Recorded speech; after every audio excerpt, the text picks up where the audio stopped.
Muy buenas noches con todos ustedes. Muy bien, espero que todos se encuentren muy bien, chicos. Vamos a comenzar con nuestra clase de hoy, que tiene que ver con el oncenio, ¿ya?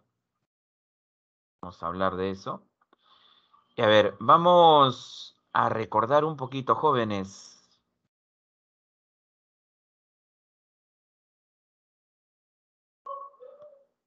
Buenas noches a todos los que se están incorporando a la clase. Muy bien, jóvenes, vamos a empezar. Vamos a hablar del oncenio de Leguía.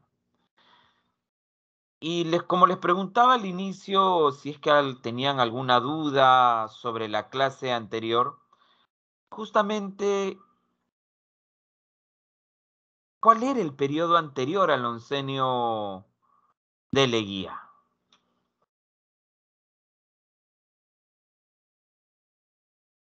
A ver, ¿quién me puede decir cuál era el periodo anterior al oncenio?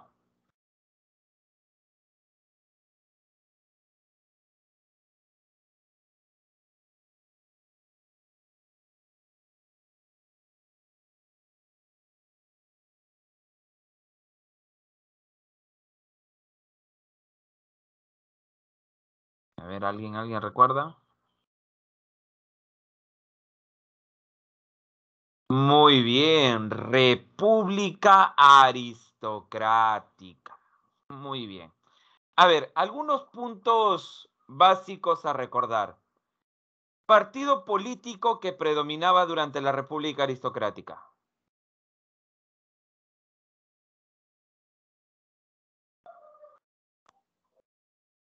Civil. Muy bien. Grupo social que dominaba durante la República Aristocrática.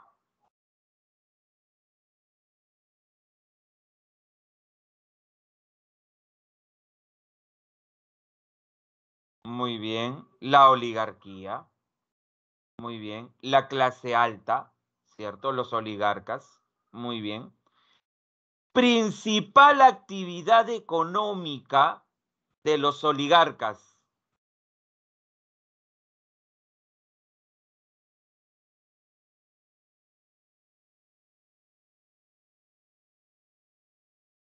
Agroexportación. Muy bien. Agroexportación. Entonces, tenemos esos puntos básicos, jóvenes, ¿ah? Uno, predominio del partido civil, clase dominante la oligarquía, principal actividad la agroexportación. Esos tres puntos son característicos de la República Aristocrática. Y eso es lo que Leguía dice que va a cambiar. Por eso, a este oncenio de Leguía, la historia también lo conoce bajo el nombre de la patria nueva. Porque para Leguía, él quiere cambiar toda la estructura, repito, toda la estructura del periodo anterior, ¿no? Él dice que su gobierno va a ser una patria nueva. Y vamos a ver algunas características de la patria nueva.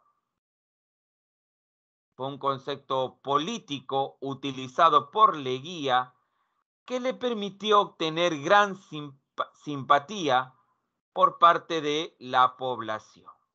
Porque recuerden, durante, durante el periodo anterior, la clase alta, la clase civil, eh, la clase oligárquica que dominaba en este periodo,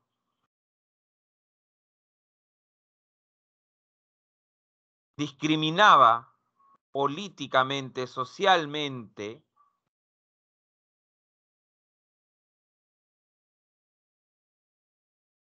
a los obreros, a los indígenas, ¿cierto? En su mayoría.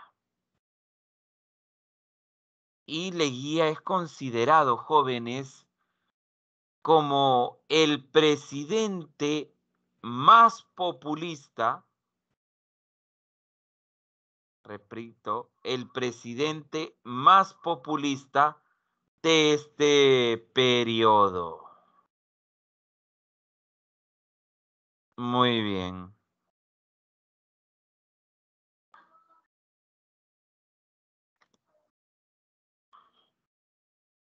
Ahora, la llegada al poder de la clase media. Él promete en su campaña que la clase media, él va a apoyar mucho a la clase media. Esa clase media pujante, dice él, ¿no? Una clase media pujante. Muy bien. Reconocimiento legal de las comunidades indígenas y la ley que reconoció sus derechos. A ver, ¿qué pasaba, jóvenes, con las comunidades indígenas? ¿Cómo eran tratadas las comunidades indígenas durante la República aristocrática? ¿Qué hacían los hacendados de la costa? ¿Qué hacían los gamonales en la región andina?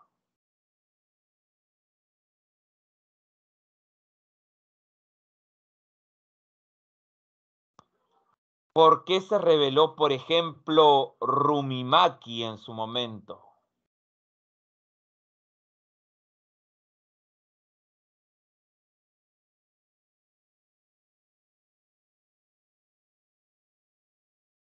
Explotaban de ellos, muy bien, pero ¿por qué se rebeló Rumimaki en Puno?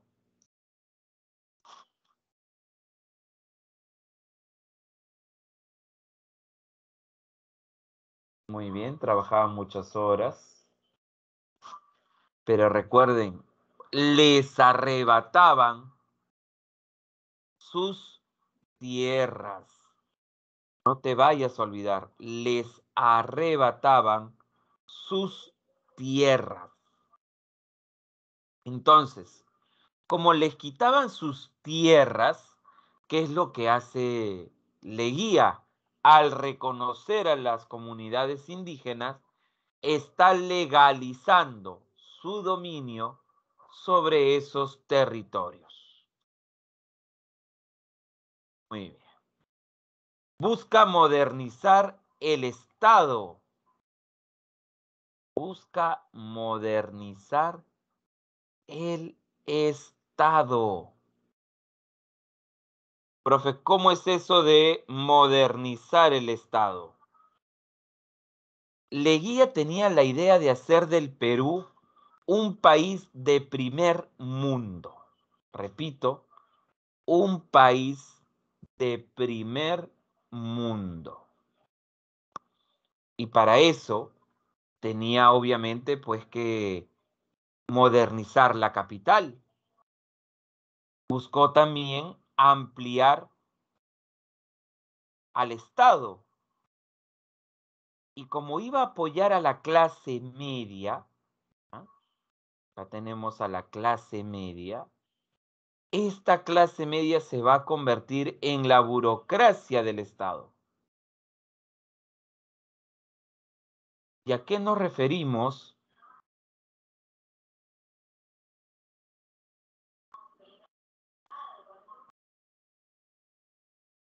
con la burocracia? A ver, ¿a qué nos referimos con la burocracia?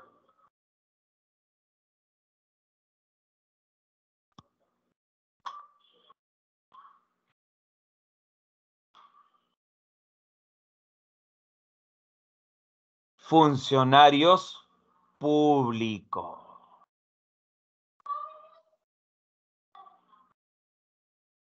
Muy bien, jóvenes. Muy bien. ¿Y eso genera o no genera gastos del Estado?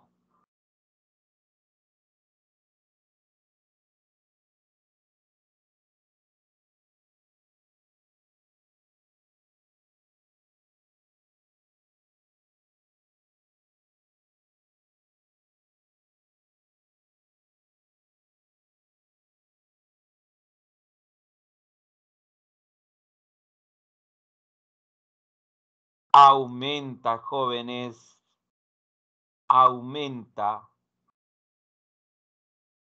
los gastos del Estado.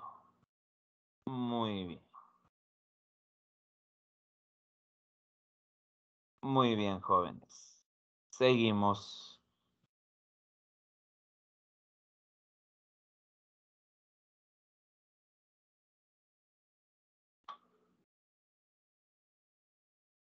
Y cuarto punto, la ampliación de Lima a través de construcciones de grandes avenidas. Como les había mencionado, jóvenes,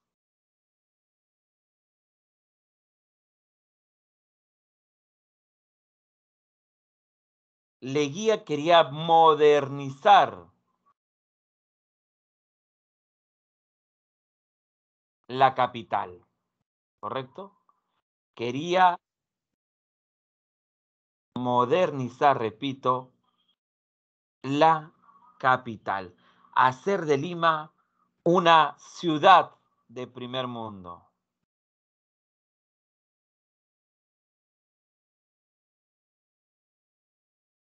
Muy bien.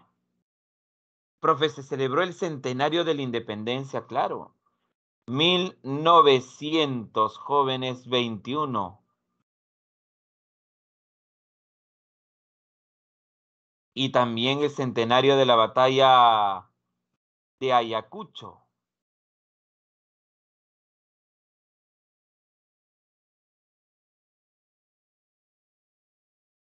1921, 1924.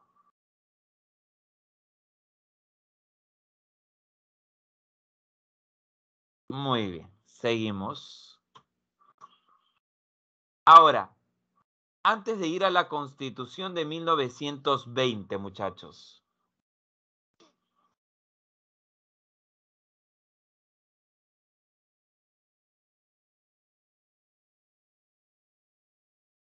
Leguía, ¿cómo llega al poder?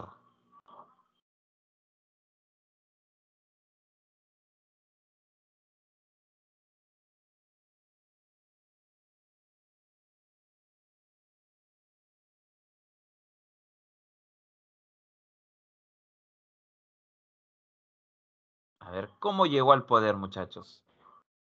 Por elecciones, lo eligió el Congreso, hizo un golpe de Estado, golpe de Estado. Muy bien. Recuerden, la oligarquía, jóvenes, la oligarquía no quería que Leguía llegue al poder.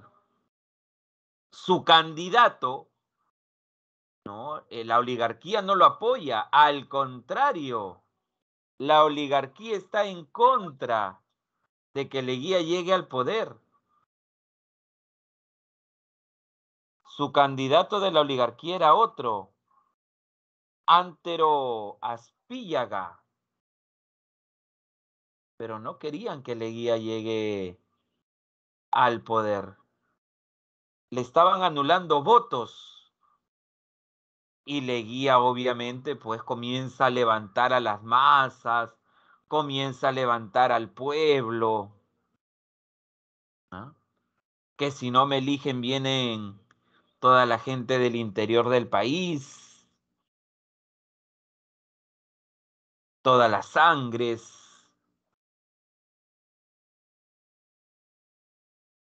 Y con el apoyo de la gendarmería, jóvenes, con el apoyo de la gendarmería, muchachos,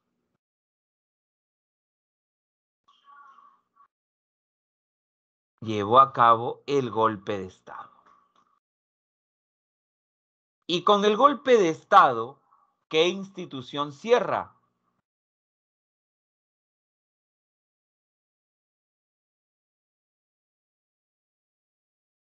A ver, con el golpe de Estado, ¿qué institución cierra?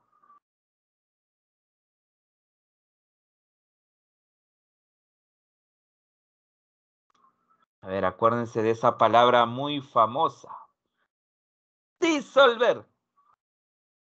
Muy bien, el Congreso, claro que sí, el Congreso, muchachos. Si no hay Congreso, correcto, si no hay Congreso, ¿qué deja de estar en vigencia, jóvenes?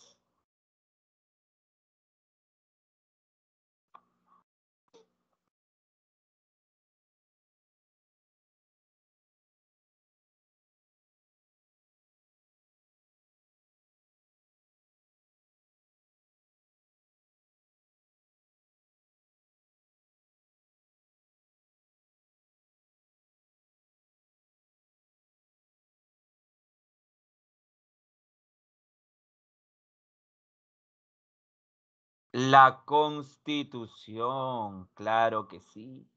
¿Y cuál era la Constitución que estaba vigente hasta ese momento? Que es considerada la Constitución más larga de la historia.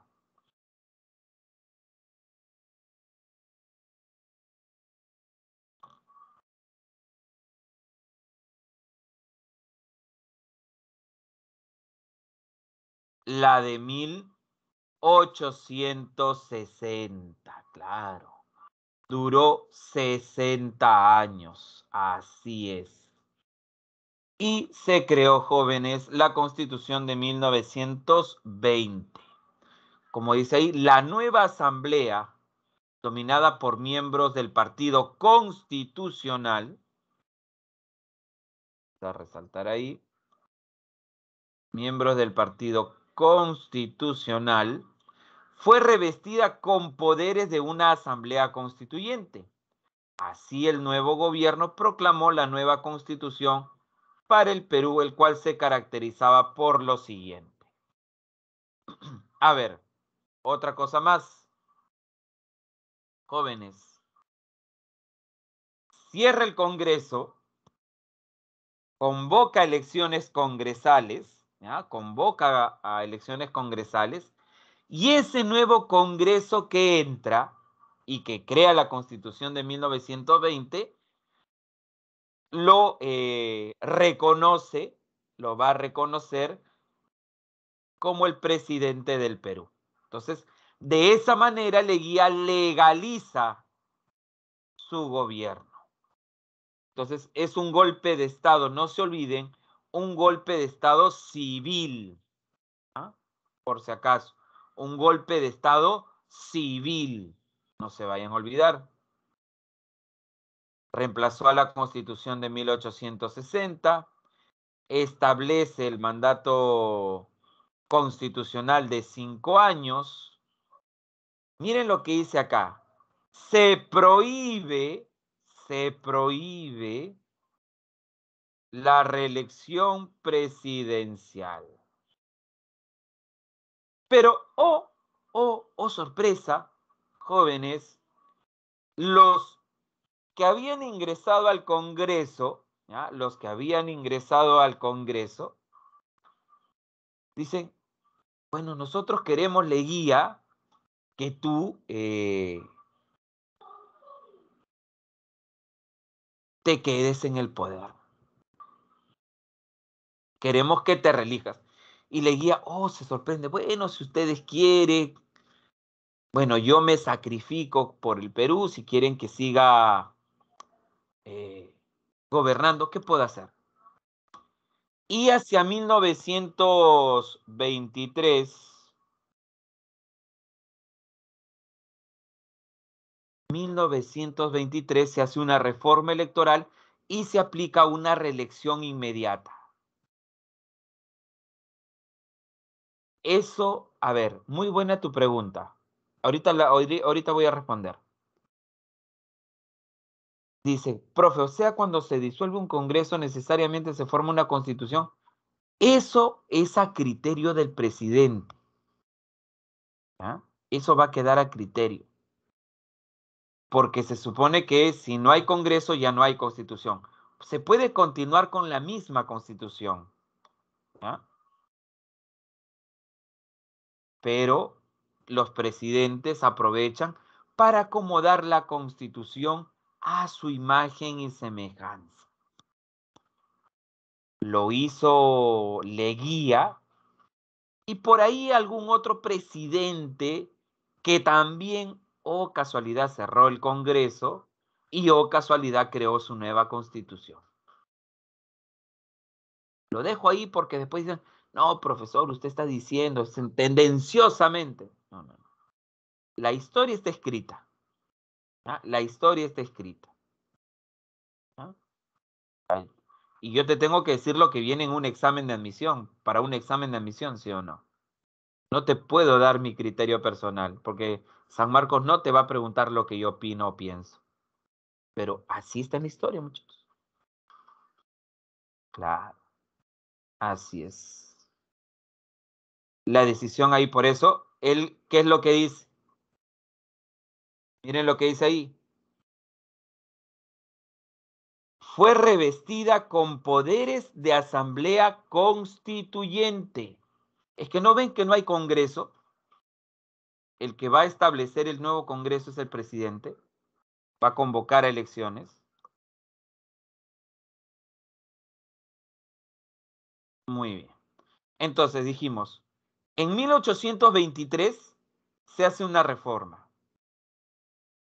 para que entre a gobernar hacia 1824.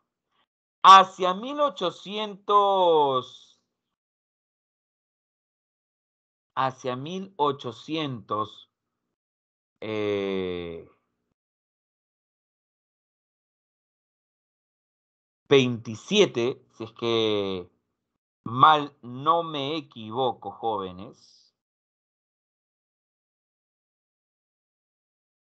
se hace otra reforma electoral, pero ya se establece una reelección indefinida. Eso quiere decir que Leguía pensaba pues perpetuarse en el poder. Pero con ese golpe de Estado, muchachos, ¿a quién ha perjudicado?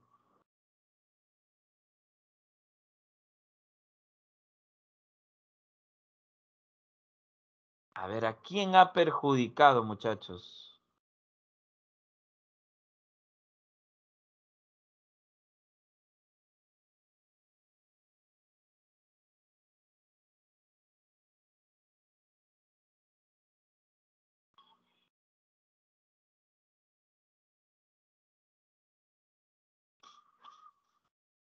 A los oligarcas. A los oligarcas. Claro que sí. Claro, porque ellos eran, el partido civil era el partido que dominaba en esa época el Parlamento. Ellos estaban en el poder. Cerrando el Congreso los han choteado, los han votado. Entonces los oligarcas no van a estar contentos, ¿ah? Muy bien, seguimos. Se eligen tanto presidente como representantes del Congreso cada proceso electoral. Si el Congreso no le daba el voto de confianza al gabinete, los ministros tenían la obligación de renunciar. Pero ya sabemos que los parlamentarios que van a ingresar van a ser aliados de Leguía. Desaparecen las municipalidades y se establece la Junta de Notables. ¿Y quién va a elegir esta Junta de Notables para que administren en las ciudades? El presidente. Y el presidente obviamente va a elegir a sus allegados. Aparecen también las garantías sociales que van a estar inspiradas en la Constitución Mexicana de 1917. Muy bien. Se establece el habeas corpus, la inviolabilidad de la propiedad material, intelectual, literaria y artística. Estos son los principales puntos de la Constitución de 1920. Muy bien. A nivel político, entonces, Si Leguía dominó el ejecutivo, el legislativo, el judicial, comenzó a perseguir a sus opositores políticos, los metió presos, sometió tanto a militares como a civiles opositores. Su primo, Germán Leguía y Martínez, ¿no? Germán Leguía y Martínez, fue el encargado de esa represión. Entonces, golpe de Estado. Controla los poderes del Estado. Persigue a sus opositores políticos. Controla los medios de comunicación. ¿Cuál es la característica de este gobierno?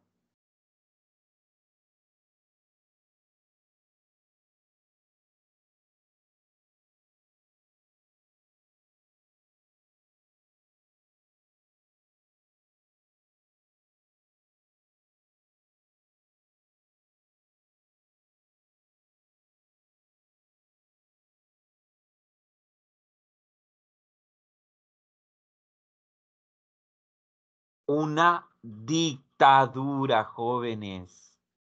Una dictadura. Y miren las características que te estoy mencionando y tú mismo me dices, profe, eso es una dictadura. Y hay otros presidentes que han hecho lo mismo.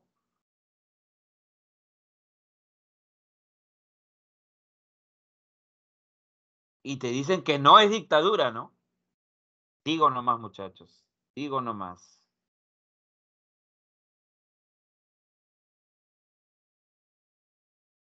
Muy bien. Muy bien. Y para legalizar su gobierno, ya sabemos, la Constitución de 1920.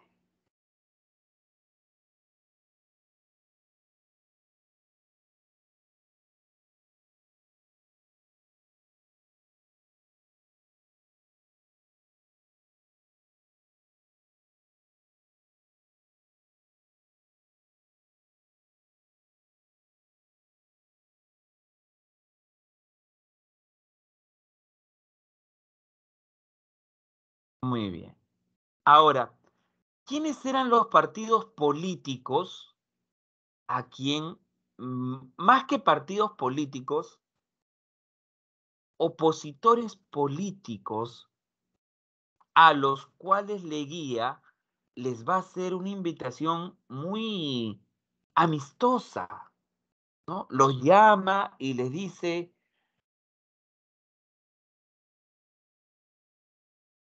si están conmigo, si están conmigo,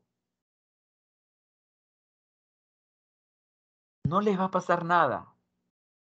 Pero si están contra mí, tienen dos opciones.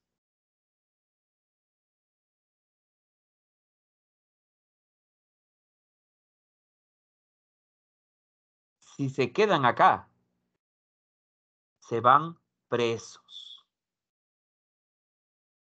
Si no quieren irse presos, se pueden ir del Perú con una beca de estudio.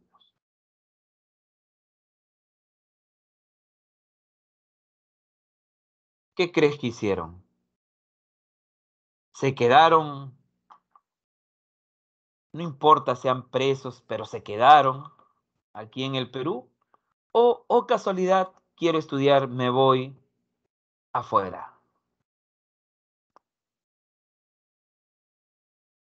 Muy bien. Apristas y mariateguistas, sí, exacto. Los partidos políticos de masas. El partido aprista o el APRA y el Partido Socialista del Perú, muchachos. Ahora, hay una diferencia, jóvenes, entre entre estos dos, por si acaso. ¿Ah? Hay una diferencia entre estos dos. Podemos decir, vamos a agregar ahí el dato, o el dati, como dirían algunos. Voy a agregar aquí el datito.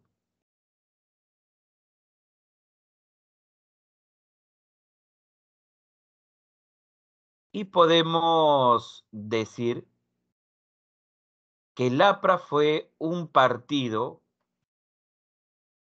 anti-imperialista.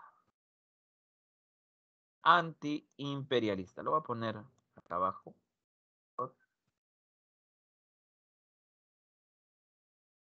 Anti-imperialista. Cuando hablamos del antiimperialismo, ¿no? Cuando hablamos del antiimperialismo,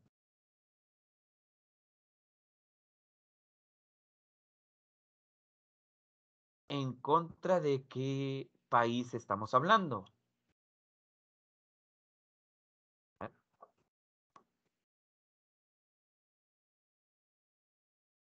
El APRA se le considera un partido extranjero porque fue fundado en México.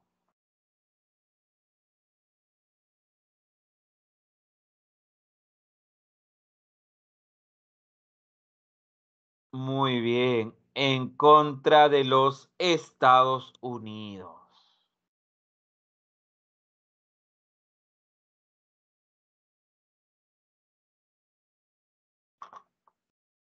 El Partido Socialista de Mariátegui, ¿no? El Partido Socialista de Mariátegui lo podemos considerar anti-oligárquico o anti-oligarca. Anti-oligarca. ¿En contra de quiénes? ¿En contra de quiénes?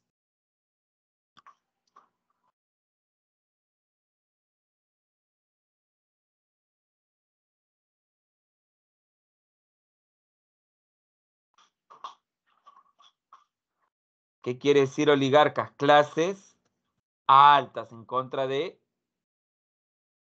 el grupo adinerado. Ahí hay una diferencia entre ellos. Muy bien. Como bien habíamos mencionado, el APRA, fundado por Aya de la Torre en México, Aya de la Torre observa justamente la lucha de los campesinos, de los pobladores autóctonos, en contra del llamado de Porfirio Díaz. Este periodo le llaman el porfiriato, ¿no? Porfiriato. Y él observa y dice, bueno, acá el plan de Ayala, ¿no? De Emiliano Zapata, la reforma agraria, la tierra es para quien la trabaja, ¿no? Los grandes hacendados explotando a los campesinos. En el Perú también sucede lo mismo. Hay que aplicar una reforma agraria. Uy, la inversión extranjera, el capital norteamericano explota también a los trabajadores, se aprovecha de nuestros recursos.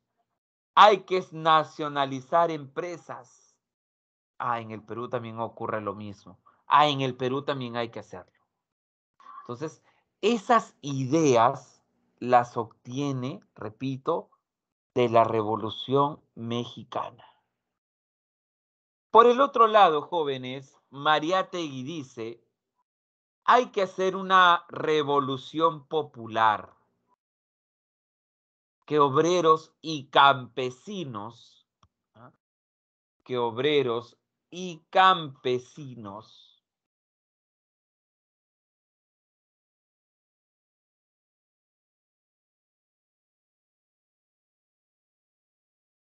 dirijan esta revolución porque ellos saben qué es lo que realmente quiere. A diferencia del APRA, que consideraba que este cambio debe ser dirigido por la clase media, que entendía de cierta manera a la clase alta y a la clase baja por encontrarse al medio. Mariátegui no estaba en contra de la inversión extranjera, por si acaso. Mariátegui decía, tiene que haber una inversión extranjera, ¿no? Tiene que haber una inversión extranjera, pero,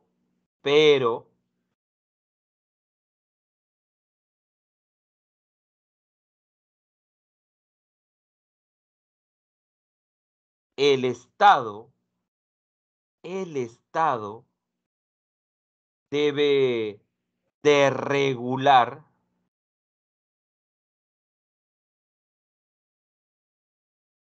a las empresas.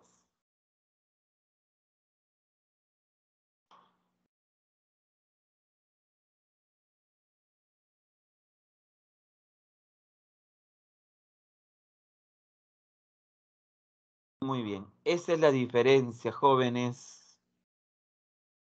Esa es la diferencia, muchachos, entre el APRA y el Partido Socialista.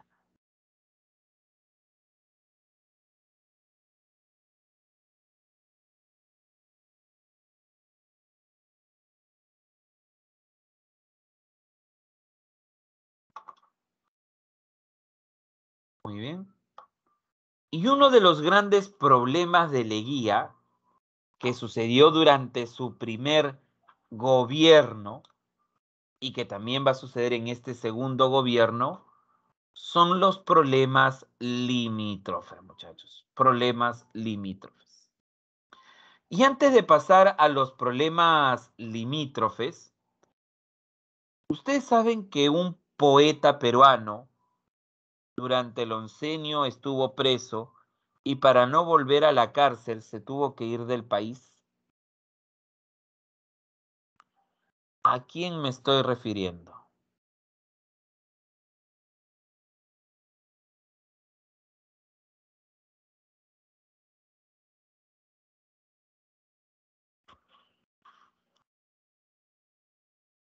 Se fue a Francia.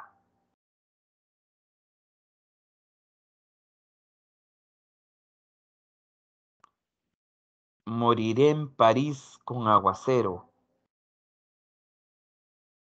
¿A quién me estoy refiriendo?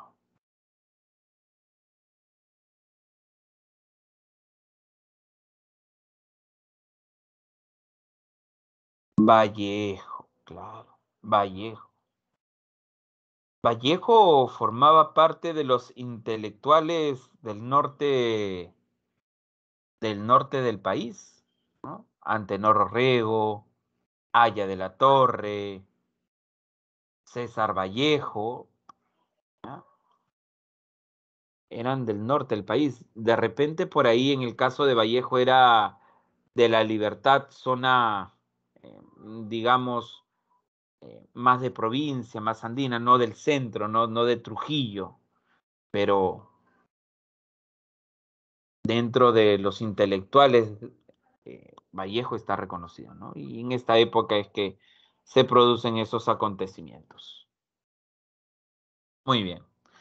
A ver, durante el primer gobierno de Leguía, a ver, acuérdense, primer gobierno de Leguía, ¿con quién habíamos cerrado frontera?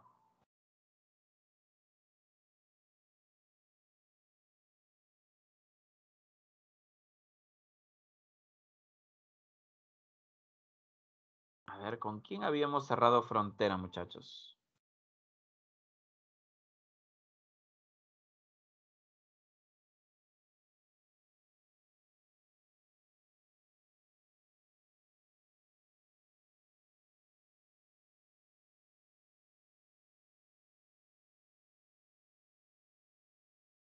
A ver.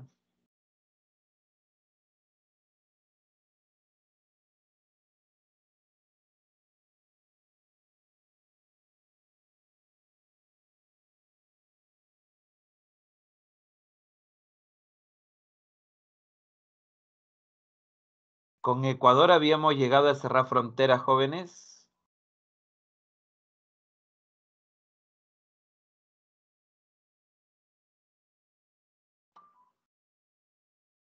A ver, no nos olvidemos. Se habían cerrado fronteras con Brasil,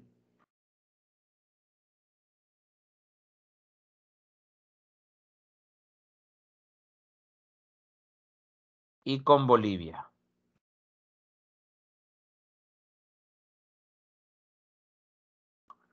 Ahí está. Pero nos quedaban con otros 3 países. Y acá se va a firmar el Tratado Salomón Lozano con Colombia, con el cual, jóvenes, terminamos cediendo a Colombia 127.272 kilómetros cuadrados. Profe, ¿qué pasó? ¿Nos derrotaron los colombianos en alguna batalla? No, no nos derrotaron. No hubieron enfrentamientos, no hubieron enfrentamientos. Pero Leguía terminó negociando con los colombianos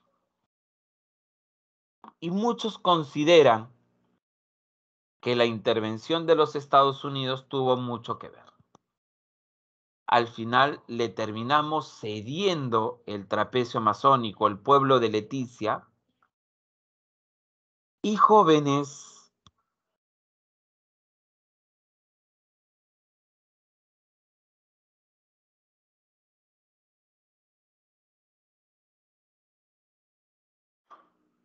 Colombia pudo tener acceso al río Amazonas. Repito, Colombia pudo tener acceso al río Amazonas. Se dice, bueno, con los colombianos, nosotros les cedimos un trapecio y ellos nos cedieron un triángulo. El triángulo de San Miguel de Sucumbios.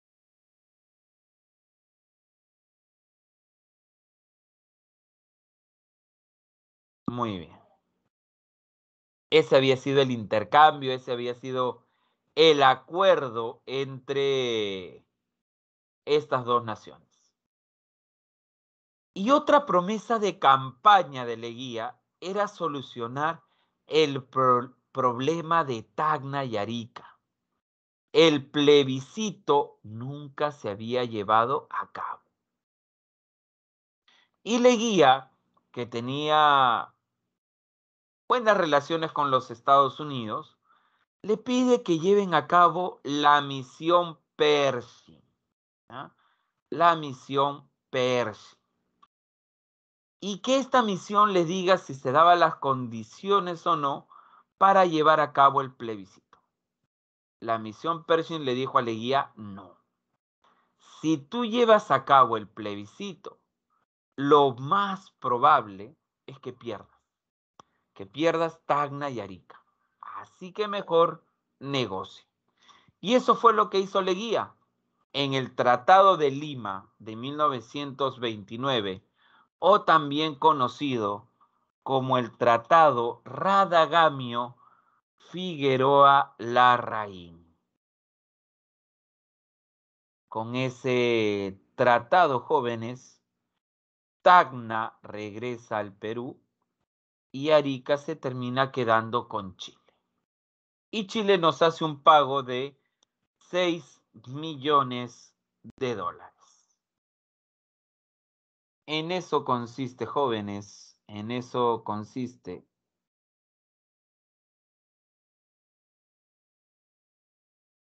el Tratado de 1929, Tratado de Lima o Radagamio Figueroa Larraín. A ver, muchachos. ¿Con quién es el único país que hasta el momento no habíamos cerrado frontera?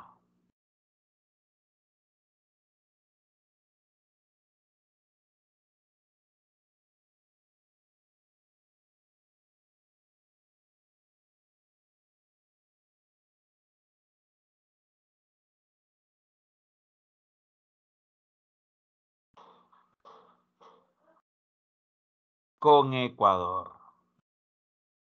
Muy bien. Con Ecuador, muchachos. Muy bien, sigamos, sigamos. Y vamos al aspecto económico, muchachos. Vamos al aspecto económico. A ver.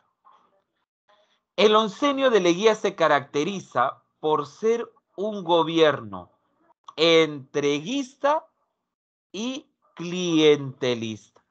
Repito, un gobierno entreguista y clientelista. ¿Por qué? Porque vamos a depender, jóvenes, del capital norteamericano. Repito, vamos a depender del capital norteamericano.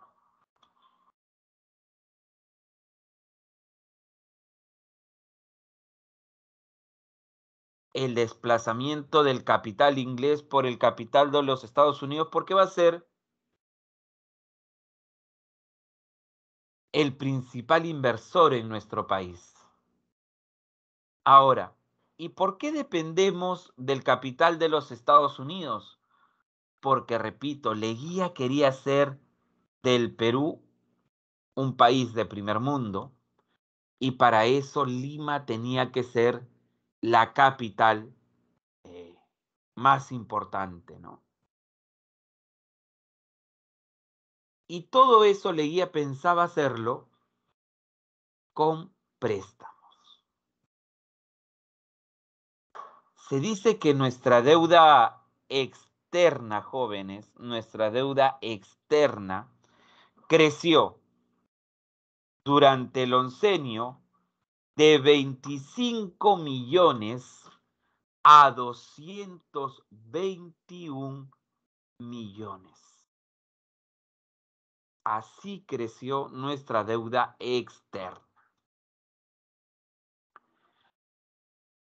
Para esto, los Estados Unidos enviaron acá al Perú a la misión Cumberland. Repito, enviaron al Perú a la misión Cumberland. Y esta misión iba a ser un análisis de nuestra economía para saber si el Perú, pues, se le podía o no se le podía prestar dinero, ¿no? Pasaron un filtro ahí, un filtro. A ver, Perú, ¿tienes capacidad de paga? ¿Eres buen pagador? Veamos ahí, en la pantalla. Y la misión Cumberland le dijo lo siguiente. Le dijo lo siguiente. Leguía, si yo te presto dinero, tú no vas a poder pagarle, ¿no? Tú no vas a poder pagar. No, pero yo necesito dinero para mis obras. Está bien, pero no tienes la capacidad. No tienes la capacidad. Así que no puedo prestarte dinero. Pídeme lo que quieras, le dijo Leguía. Pídeme lo que quieras. Y la misión Cumberland le dijo, bueno, entrégame tus aduanas. Yo voy a administrar tus aduanas. Lo otro, tienes que crear un banco que te ayude a regular la moneda. Y el Perú le dijo, pero Yo nunca he tenido un banco así, le dijo. Un banco que regule la moneda. No conozco, le dice. No te preocupes, le guía. Si quieres, yo te ayudo a crear ese banco y yo lo administro hasta que otros aprendan. ¿Y cuál es la institución que hasta hoy se encarga de regular nuestra moneda?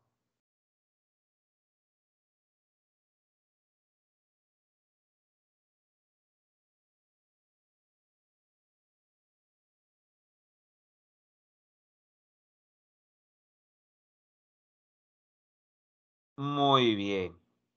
Pero en esta época se llamó Banco de Reserva del Perú. Repito, Banco de Reserva del Perú. Y la misión Cumberland nos dio dinero. ¿Para qué? Para hacer obras públicas porque queríamos ser una potencia. Se construyeron una gran cantidad de avenidas. La avenida Leguía. La avenida Leguía. Que pasó a llamarse Avenida Arequipa. La avenida Progreso, hoy avenida Venezuela. Avenida La Unión, que hoy es la avenida Argentina. Avenida Brasil, Alfonso Ugarte, Salaberry. Esas avenidas se comienzan, la Universitaria, se comienzan a construir durante esta época. El Hotel Bolívar para recibir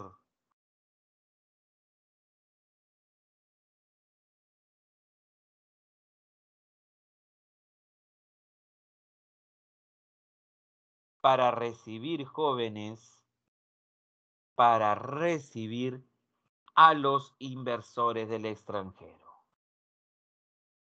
La Plaza San Martín, para que vean la modernidad de nuestra ciudad. Y ahí se fue una parte del dinero que los Estados Unidos nos estaban prestando. ¿En qué más se fue el dinero? Ahora vamos a ir viendo. A ver, ¿se acuerdan de este mapa de la clase anterior, muchachos?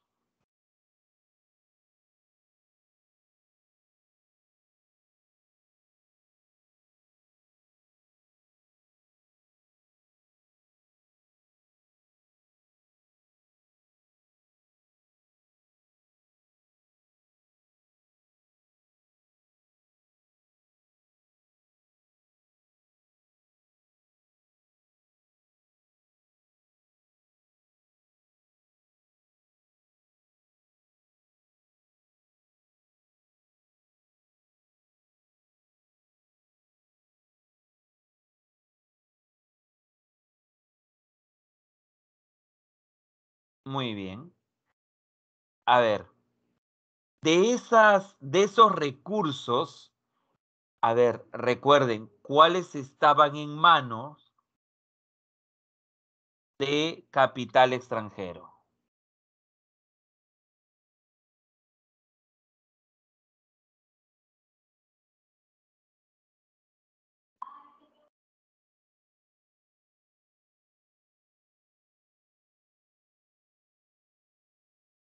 A ver, ¿qué recursos estaban en manos de capital extranjero?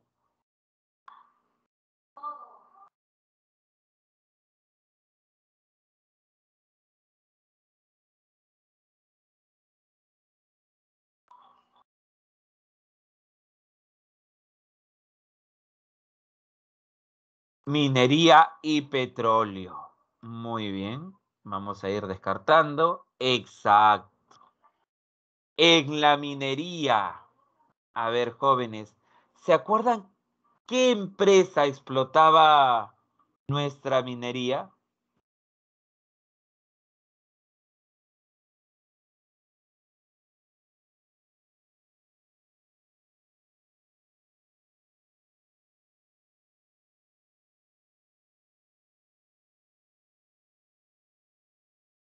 Muy bien, era la IPC, pero había otra empresa antes de la IPC.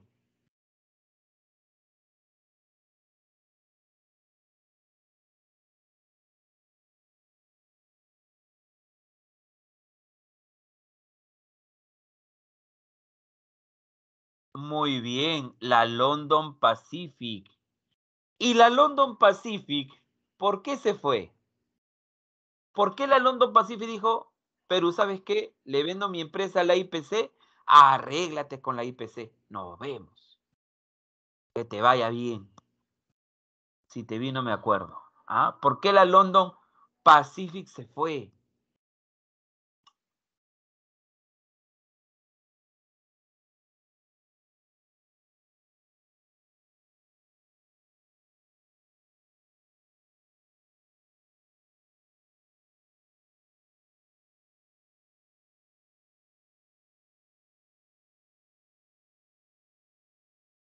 ¿Se acuerdan? ¿No se acuerdan?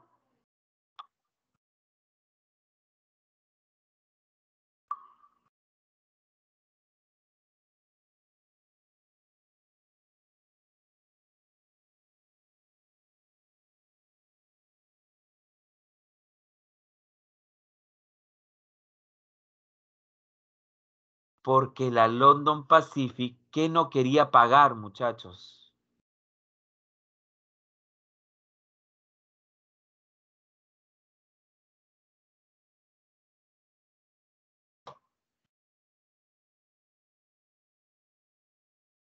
Exacto, la London no quería pagar impuestos. Nos había estado pagando un ripio de impuestos, que no era nada para lo que explotaba. Y cuando el Perú le quiso cobrar los impuestos, la London Pacific dice, me voy, me voy, me voy. Y vendió la empresa a la IPC. Y ahora el Perú le reclamaba a la IPC. Y la IPC le dice, yo te debo acaso. ¿Ah? ¿Tú me has visto a mí? No, yo recién he entrado. ¿Quién estaba antes de mí? La Lono, cóbrale a la Lono. Sí, pero tú le has comprado y tú tienes que hacerte cargo de activos y pasivos. No, yo te voy a pagar de a partir de acá. No tengo por qué pagar lo de la London Pacific. Cóbrale a ellos. A mí no me metas. Y la IPC con el Estado peruano se fueron a un arbitraje. Se fueron, repito, a un arbitraje.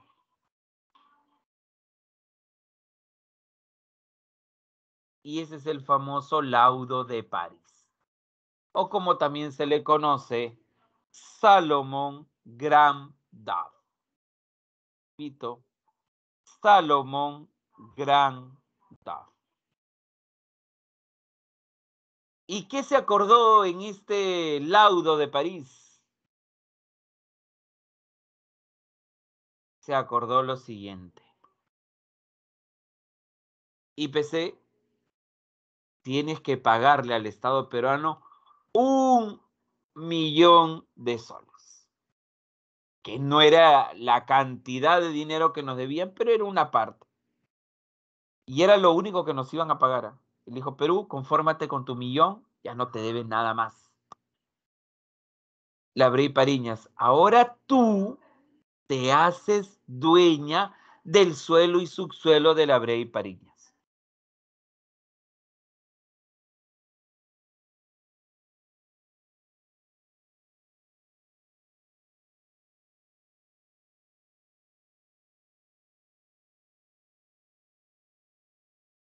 Y ahí se ve claramente, jóvenes, quién fue beneficiado. Repito, ¿quién se vio beneficiado? La IPC.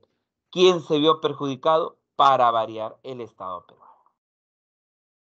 Después, con la Cerro de Pasco. ¿Qué pasó con la Cerro de Pasco?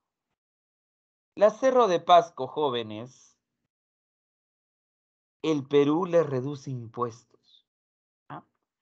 Y con los impuestos, jóvenes,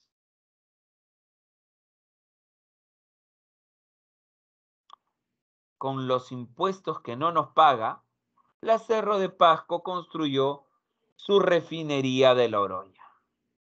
Y tú dirás, profe, pero ¿y eso qué tiene que ver? O sea, ¿también nos perjudica? Claro que sí. ¿Por qué? Porque si el Perú le cobraba los impuestos a la Cerro de Pasco, si la Cerro de Pasco pudo construir una refinería, ¿por qué el Estado, si va a cobrar la misma cantidad, por qué no hizo su propia refinería el Estado peruano? Y si ellos querían purificar su metal, que vengan y nosotros le purificábamos su metal. También nos sacamos, jóvenes, ventaja.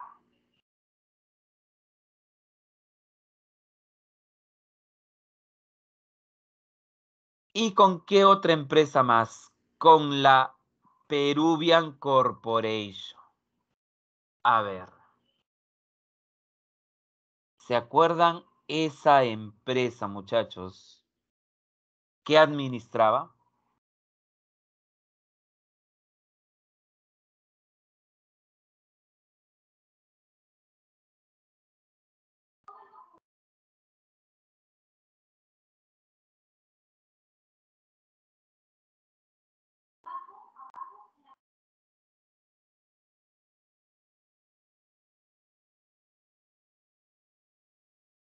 Ferrocarriles. La Peruvian, jóvenes, la Peruvian administraba los ferrocarriles. ¿Y se acuerdan por cuántos años iban a administrar los ferrocarriles?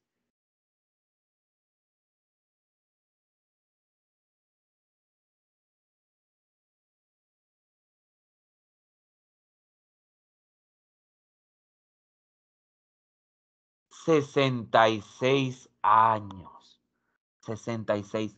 Pero como el Perú no había cumplido algunos acuerdos del contrato Grace, se tuvo que renegociar el contrato con la Peruvian Corporation. Y ya no iba a administrar por 66 años, ya iba a ser casi a 100, casi a perpetuidad. Entonces, en estos tres acuerdos, jóvenes, en estos tres acuerdos,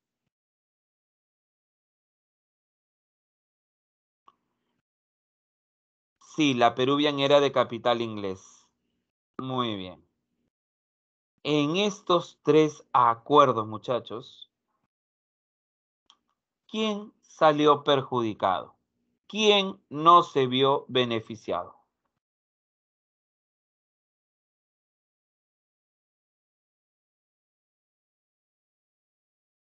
El Estado peruano. Ahora entienden por qué lo de entreguista, jóvenes, clientelista del capital norteamericano. Muy bien. Antes de pasar a la sociedad, tenemos que ir, jóvenes, a rendir nuestro examen, muchachos. Muy bien, el examen ya se encuentra activo. Voy a compartir el enlace.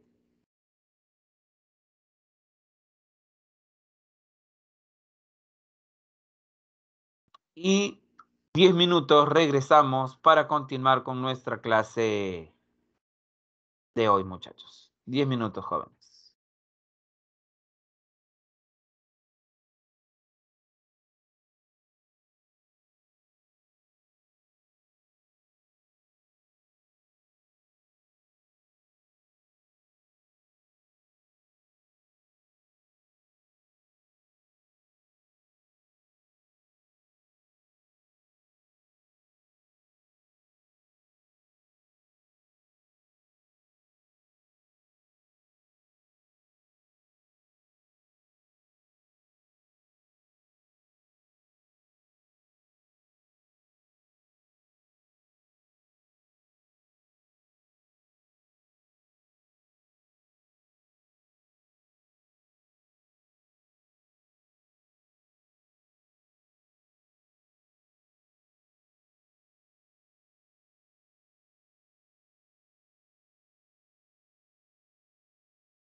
Muy bien, veo que algunos ya están terminando. Los que no, chicos, sigan todavía. Tienen todavía algunos minutos para terminar con el examen.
Muy bien, jóvenes, vamos cerrando el examen.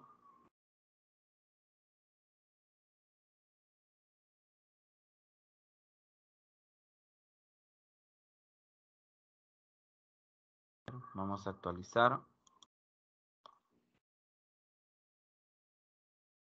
Faltan algunos, por favor, a ver los que faltan.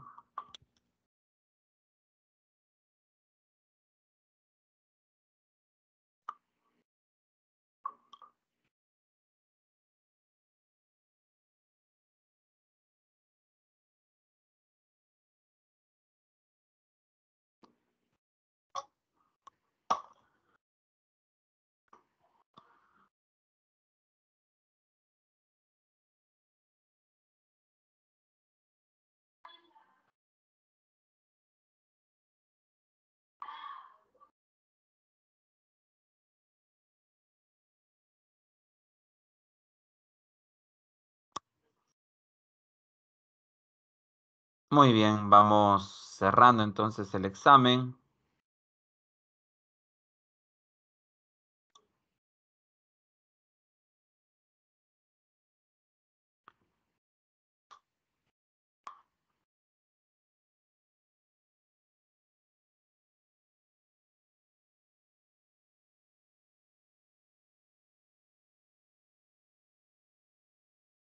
Muy bien.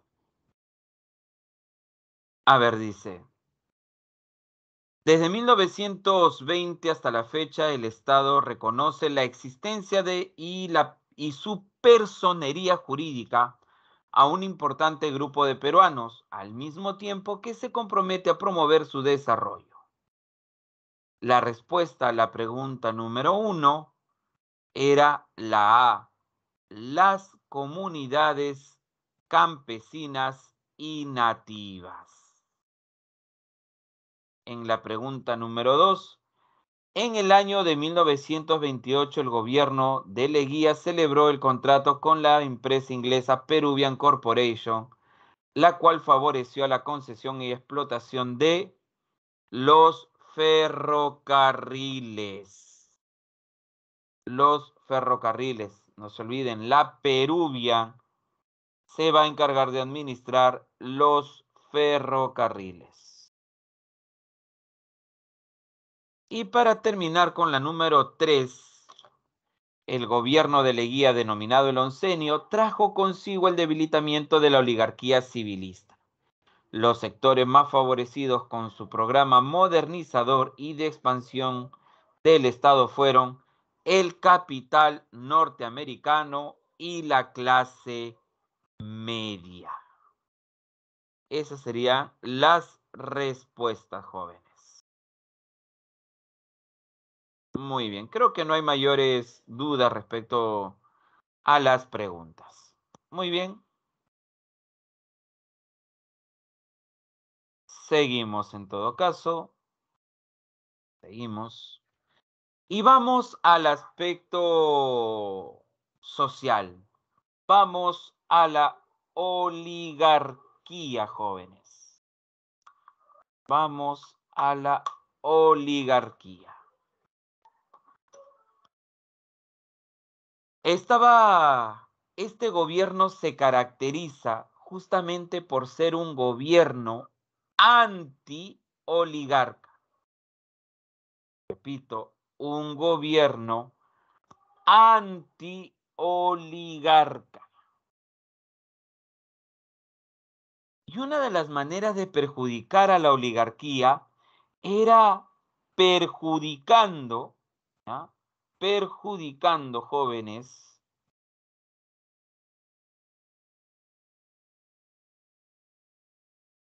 su economía. A ver, recordemos, jóvenes.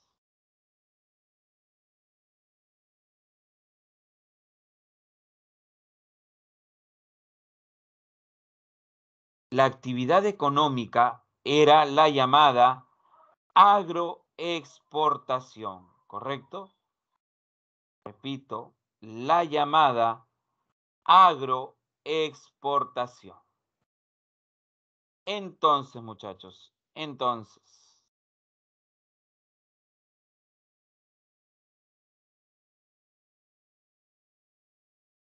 el Estado le quita, repito, el Estado le quita el control de las aguas.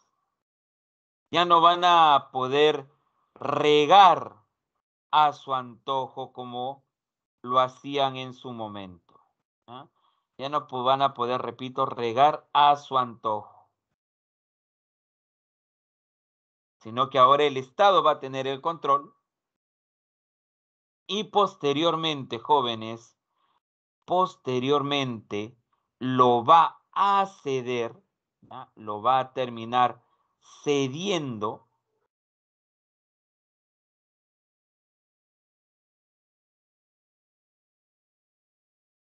a un norteamericano de nombre Charles Sutton.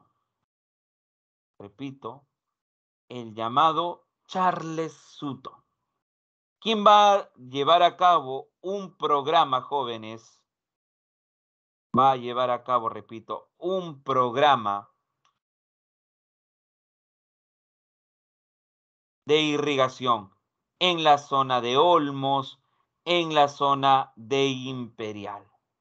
De esa manera, muchachos, de esa manera, la oligarquía tuvo que mantenerse, ¿ya? Tuvo que mantenerse, jóvenes, tranquila para que no le corten el riego de sus haciendas. Al sector que sí apoyó Leguía fue a la burguesía, porque consideraba que este grupo iba, jóvenes, a desarrollar al país a través de sus actividades.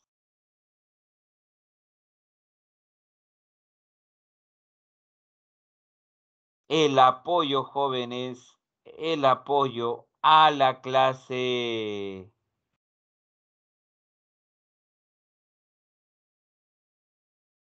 de la clase media, los profesionales, los profesionales, los egresados de San Marcos, jóvenes.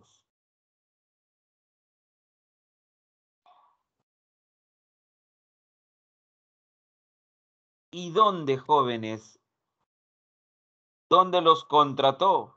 Para el Estado. Repito, para el Estado.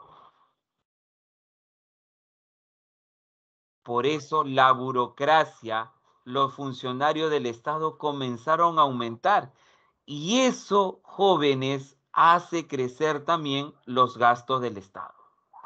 Mientras más trabajadores tenga el Estado, más gasto del presupuesto va a haber.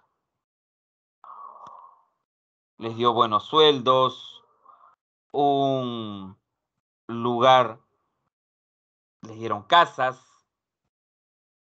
Entonces, todo eso salió del dinero del Estado, de los empréstitos de los Estados Unidos. Para los obreros se ratificó las 8 horas de trabajo y obviamente se les dio un día para celebrar.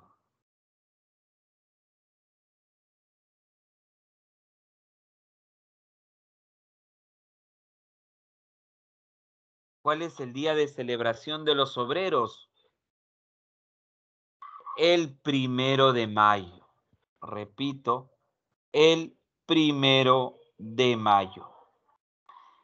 Y a los indígenas, a los campesinos, como ya habíamos manifestado, se reconoció las comunidades indígenas, así como también jóvenes, se les dio un día para celebrar, el llamado Día del Indio.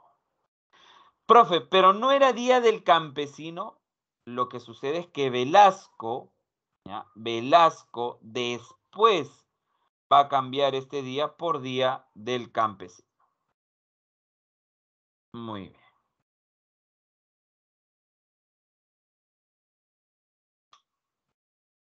Y algo, una ley, jóvenes, una ley que afectó afectó, muchachos, una ley que afectó a los indígenas fue la ley de conscripción vial, o como también se le llamó, jóvenes,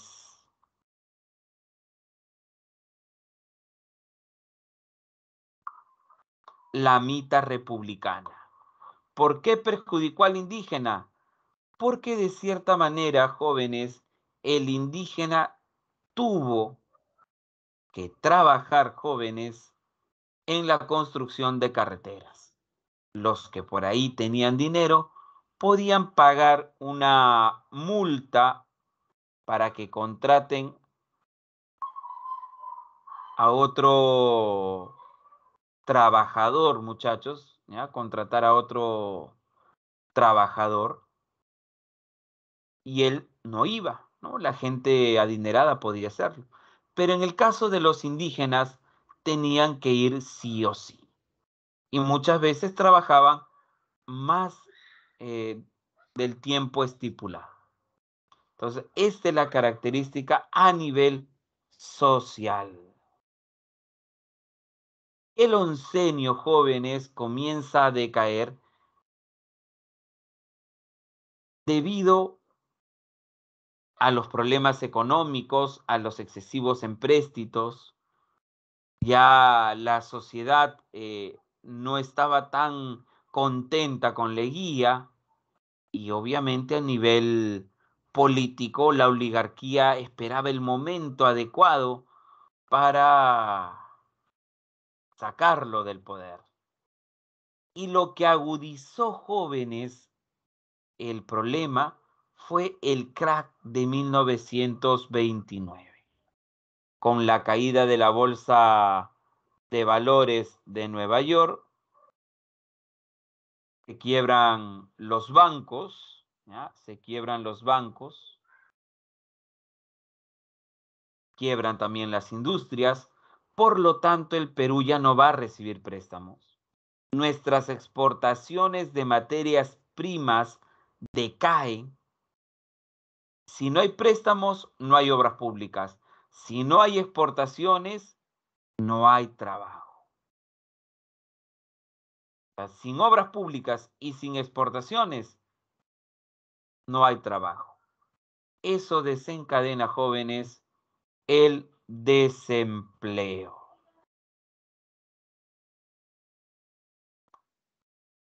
Y eso va a originar también protestas. Entonces, todos estos condimentos, jóvenes, hacen que la oligarquía decida apoyar a los militares, a Sánchez Cerro, para que le hagan un golpe de Estado a Leguía. Y así evitar también, jóvenes, sí evitar que el APRA tenga alguna oportunidad de llegar al poder. Entonces, no se olviden, el golpe de Estado de Sánchez Cerro en Arequipa fue apoyada por la oligarquía. ¿Con qué objetivo? Evitar que los partidos políticos de masa tengan alguna oportunidad en el poder.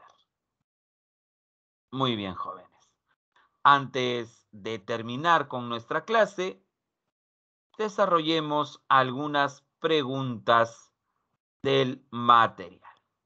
A ver cuál sería la respuesta en la pregunta número 1.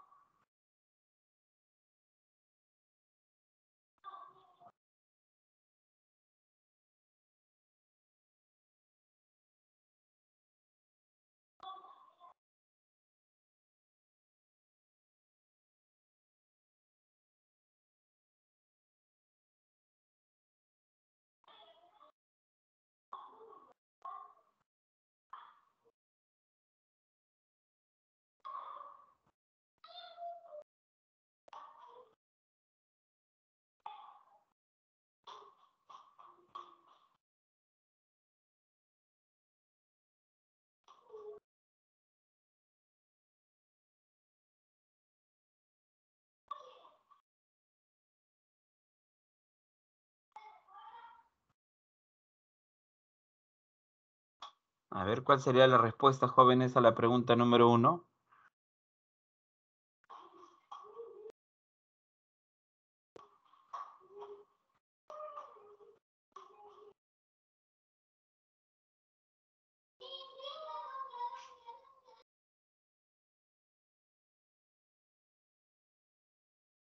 La D y la C me dicen. A ver. La D, el desplazamiento de la hegemonía inglesa por la norteamericana. Vamos a la número 2.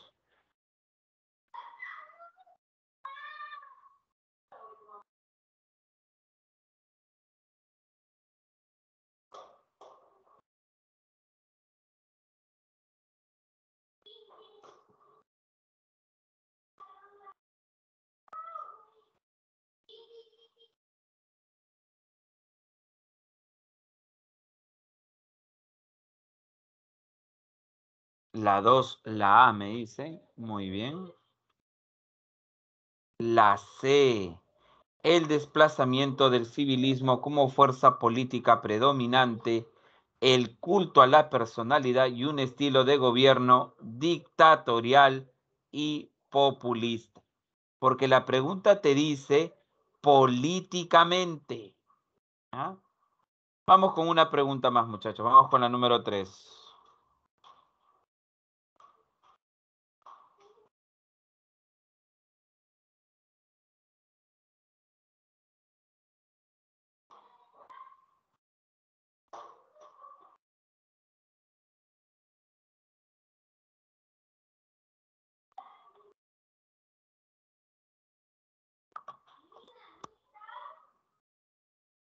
La B me dicen. Muy bien, la B. Muy bien, chicos, con eso hemos terminado nuestra clase de hoy. Muchas gracias, jóvenes, a todos ustedes por su atención y participación. Y nos estaremos viendo la próxima clase a la misma hora y por el mismo canal. Cuídense, muchachos.